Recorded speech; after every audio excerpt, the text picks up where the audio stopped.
people need to be aware and they need to be safe.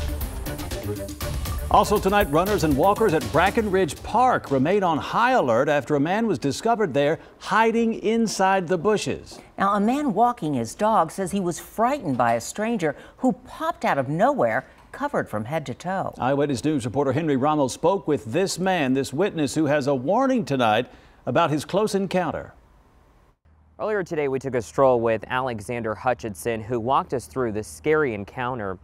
When he came across the man that was covered from head to toe, he immediately posted on Facebook, alerting others. She's an 8-month-old Great Dane. It was supposed to be a normal stroll in the park for Alexander Hutchinson.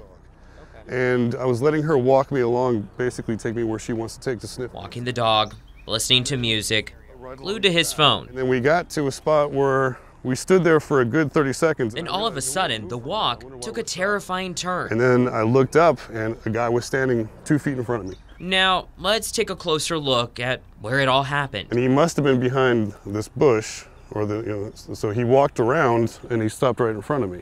So, okay, so say this is, your dog is randomly over here. Yep. You were still looking at your phone. He's right where you are and I'm right here. So okay. I look up and he's right in front of me. Literally, so how far would you say from where? Step forward a little bit more. Right about there, and my dog is between us. Is this close to you? Yeah, and that's how oblivious I was to what was going on. Because Hutchinson was distracted by his phone. So if he wanted to, he could have jumped on me. Absolutely. If it had been somebody else who was smaller, he could have jumped on them. It was a frightening situation for someone who's 256 pounds and knows how to handle himself. So I don't want this to happen to somebody else who's unaware that there's people out here like this. Hutchinson says this has never happened to him before, but wants other park goers to pay attention. And I don't want people to walk around thinking that Brackenridge is an unsafe place to be, but clearly you need to keep your wits about you. Hutchinson says the man's face was covered, so he could not get a good look at him. He also filed a police report, and we requested the number of calls of service within the last 6 months and found out that SAPD has been out here about 200 times on reports of on-site activity, criminal mischief, and even reports of a suspicious person.